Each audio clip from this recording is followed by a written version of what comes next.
एक बार की बात है। जंगल के पास एक छोटे से तालाब में दो मेढक रहते थे।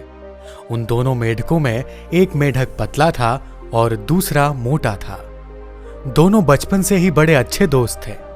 वे दोनों साथ ही खेलते कूदते बड़े हुए थे। वे दोनों दिन रात तालाब में खेलते कूदते और हमेशा साथ बैठकर गप्पे मारते और हमेशा मस्ती किया करते थे। दोनों मेढकों के बीच गहरा प्रेम और आदर था। उन दोनों को ही तालाब के आसपास के इलाके की नई जगहों में जाकर घूमना बहुत अच्छा लगता था। एक दिन ऐसे ही साथ में घूमते हुए दोनों जंगल के बाहर एक खेत में पहुंच गए। वहां उन्होंने एक गौशाला देखी। दोनों मेढकों ने अपने जीवन में पहले ऐसी कोई भी चीज नहीं देखी थी। उन दोनों ने बड़ी ही उत्सुकता के साथ गौशाला के अंदर प्रवेश किया, जहां उन्होंने देखा कि एक ग्वाला अपनी गाय से दूध निकाल रहा था। उन्होंने कभी भी किसी को ऐसे दूध निकालते हुए आज से पहले कभी नहीं देखा था। ग्वाले ने दूध निकालकर एक बाल्टी में भर दिया। वे दोनों उस दूध को देखकर बड़े आश्चर्य में थे, क्योंकि उन्होंने आज से पहले दूध कभी नहीं देखा था। उन्होंने तो जंगल में केवल तालाब में कीचड़ और गंदा पानी ही देखा था। कुछ देर सोचने के बाद उन दोनों ने निश्चय किया कि इस सफेद पानी में तैरने का मजा कुछ और ही होगा। यह सोचकर उन दोनों ने एक साथ बाल्टी में छलांग लगा दी। वहां जाकर वो दोनों सफेद पानी को देखते ही आपस में बातें करने लगे। उन्होंने कहा कि यह सफेद पानी क्या चीज है, हमने तो पहले यह कभी नहीं देखा। दोनों को मजे करने तो पसंद थे ही, इसलिए वे दोनों बड़ी मस्ती करने लगे। कभी वे तैर रहे होते तो कभी वे गोते मार रहे होते। खूब उछल कूद करने के बाद और पूरे मजे करने के बाद वो जो मोटा वाला मेढक होता है वह कहता है, चल यार अब घर जाने का टाइम हो चुका है, आजा तालाब में वापस चलते हैं। वो पतला मेढक भी कहता है, हाँ यार चलो वापस चलते हैं। वे दोनों बाल्टी से बाहर छलांग लगाने की कोशिश करते हैं, पर वह बाल्टी बहुत बड़ी होती है। वे छलांग नहीं लगा पाते। वे दोनों बाल्टी के किनारे जाकर बाल्टी की दीवारों से छलांग लगाने की कोशिश करते हैं, पर वो देखते हैं कि वहां पर बहुत ज्यादा फिसलन है। वे जब भी छलांग लगाने की कोशिश करते हैं उनके पैर फिसल जाते हैं। उन्होंने लगातार कई बार प्रयास किया, कभी बाल्टी के बीच से तो कभी बाल्टी के किनारे से उन्होंने बाहर निकलने का खूब प्रयास किया, लेकिन दूध की चिकनाहट और उसकी फिसलन की वजह से वे बाल्टी से बाहर नहीं निकल पा रहे थे। अब जो वह पतला वाला मेढक होता है वह मोटे मेढक को बोलता है, यार देख, हमें इस बाल्टी से बाहर तो निकलना ही है, इसलिए हमें कोशिश तो करनी ही पड़ेगी। पर हमने बहुत बार कोशिश करके देख ली है कि हम खुद को इस बाल्टी से बाहर नहीं निकाल पाएंगे, क्योंकि यहां बहुत ज्यादा फिसलन है। पतले वाले मेढक ने फिर से कहा, हम क्या करते हैं, हम तैरते रहते हैं।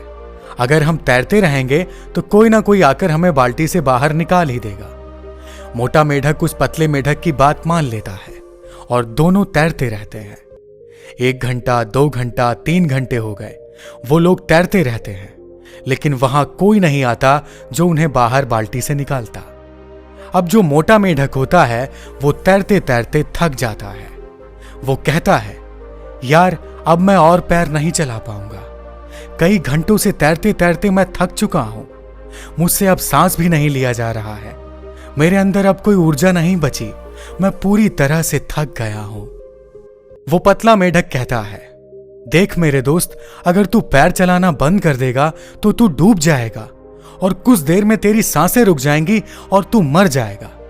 अपने को मरना नहीं है यार, बस तू पैर चलाता रहे। वह मोटा मेढक थोड़ी देर तक पैर और चलाता है, फिर कहता है, भाई देख, हमने एक दूसरे का बहुत साथ दिया। हम दोनों बचपन के दोस्त हैं। आपस में बहुत मस्ती की, मजाक किए, हमेशा साथ रहे, लेकिन मुझे लगता है कि आज यह सब खत्म होने वाला है। आज हो सकता है कि यह मेरी जिंदगी का आखिरी दिन हो।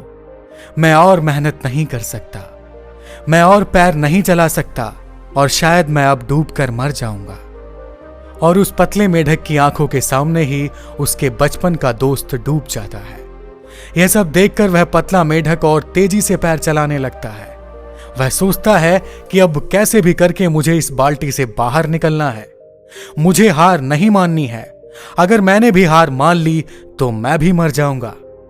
उसकी आंखों से आंसू निकल रहे हैं, पर वह और तेजी से पैर चला रहा है। दोस्तों, जैसा कि हम सभी जानते हैं कि दूध को अगर थोड़ी देर तक और चलाया जाए तो उससे मक्खन बाहर आने लगता है। और बिल्कुल ऐसे ही हुआ, क्योंकि बहुत घंटों से वे दोनों मेढक उस दूध में पैर चला रहे होते हैं, इसलिए उस दूध से मक्खन बाहर आने लग जाता है। साथ ही कुछ घंटों से धूप में रखे रहने की वजह से दूध जमने लगता है और वह दही जैसा आकार लेने लग जाता है। दूध के जमने और मक्खन के बाहर आ जाने से मेढक देखता है कि दूध थोड़ा गाढ़ा हो गया है। अब वह पहले जैसा चिपचिपा नहीं रहा। अब वह उस मक्खन के ऊपर बैठकर पूरे जोर से एक छलांग मारता है और वह बाल्टी से बाहर आ जाता है। बाल्टी से बाहर आने के बाद कुछ देर तक तो उसे कुछ भी समझ में नहीं आता।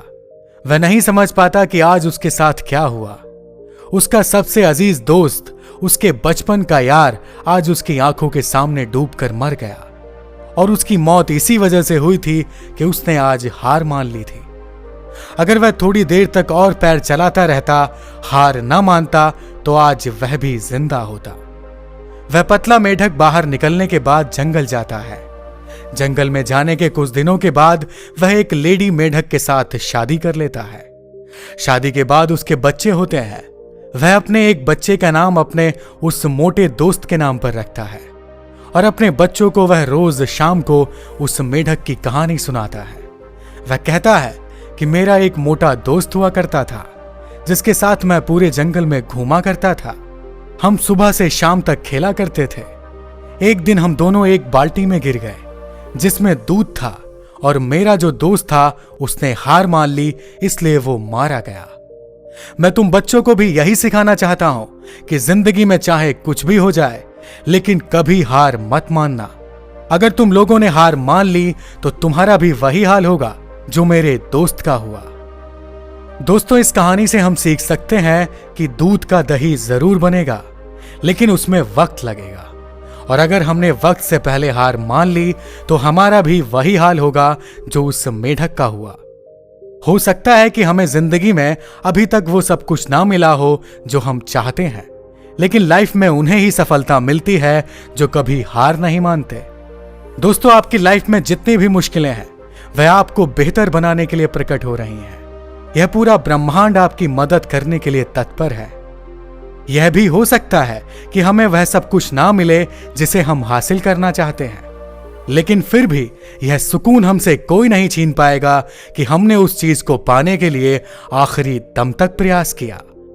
एक बात याद रखना दोस्तों, लोग चाहे हमें कितना भी कहें कि तू हार गया, लेकिन हम तब तक नहीं हारते जब तक हम खुद से हार नहीं मान लेते। आज की कहानी में फिलहाल इतना ही। मिलते हैं एक और नई कहानी के साथ। तब तक के लिए धन्यवाद।